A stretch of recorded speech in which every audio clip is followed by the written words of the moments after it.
আমরা নির্বাচনের route map চাচ্ছি, পাচ্ছি না।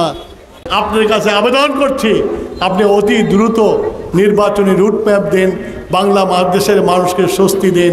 বাংলাদেশকে লুট করে, বাংলাদেশকে শ্মশান করে চলে গেছে। বাংলাদেশের প্রশাসন ধ্বংস করেছে, বাংলাদেশের পুলিশকে ধ্বংস করেছে, বাংলাদেশের আইন আদালতকে ধ্বংস করেছে। কোন জিনিসটা ধ্বংস করে নাই আপনারা আমাকে বলেন? আর লুটপাট।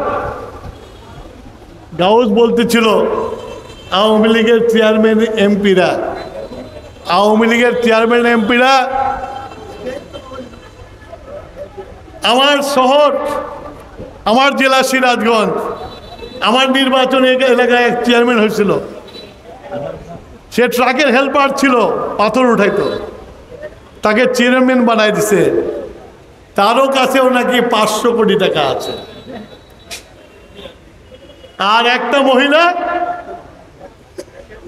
স্কুলের মাস্টার নিয়েছিল, গান শিখাইতো, তার কাছে 1500 কোটি টাকা পাওয়া গেছে। মনে হয় হাসিনা এদের কাছে আলাউদ্দিনের চেরাগ দিছিল, ঘষা দিলেই টাকা আছে, ঘষা দিলেই টাকা আসে।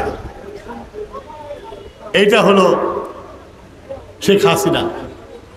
তাই আল্লাহর বিচার, আমার নেত্রী দেশনেত্রী বেগম খালেদা জিয়া আপসহীন নেত্রী, যে এরশাদের বিরুদ্ধে আন্দোলন করতে যে কোনো আপোষ করে নাই, রাতের অন্ধকারে নির্বাচনে যায় নাই, সেই নেত্রীকে মিথ্যা মামলা দিয়ে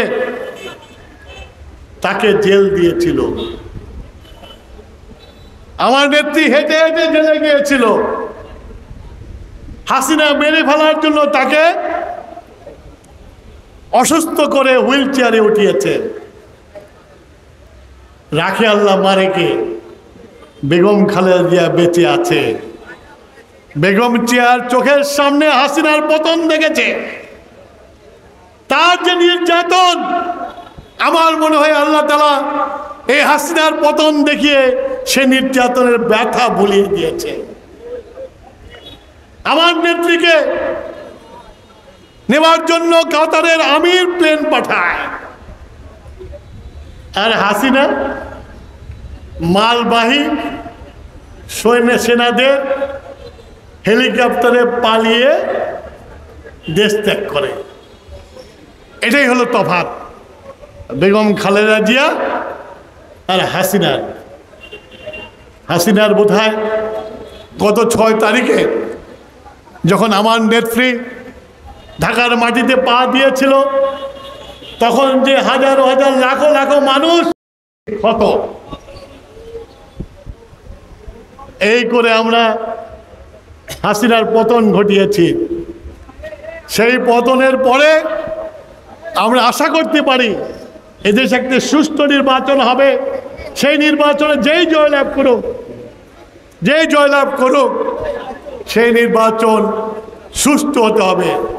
কিন্তু বর্তমানে অস্থায়ী এই সরকার, আমরা নির্বাচনের রুট ম্যাপ চাচ্ছি, পাচ্ছি না। আপনার কাছে আবেদন করছি, আপনি অতি দ্রুত নির্বাচনী রুট ম্যাপ দেন, বাংলাদেশের মানুষকে স্বস্তি দেন, এই কামনা করি। আর একটা কথা বলে আমি শেষ করব। শহীদ প্রেসিডেন্ট জিয়াউর রহমান 19 দফা দিয়ে বিএনপি প্রতিষ্ঠাতা করেছিলেন। শহীদ প্রেসিডেন্ট জিয়াউর রহমান এদেশের উন্নয়নের শুরু করেছিলেন। তার সন্তান তারেক রহমান 31 দফা দিয়েছে। এই 31 দফা হবে বাংলাদেশকে ঘুরিয়ে দেওয়ার দফা। আপনারা 31 দফা পড়ুন, 31 দফাকে সমর্থন করুন। এই 31 দফার নেতৃত্ব দেবে তারেক রহমান, আমাদের ভারপ্রাপ্ত চেয়ারম্যান।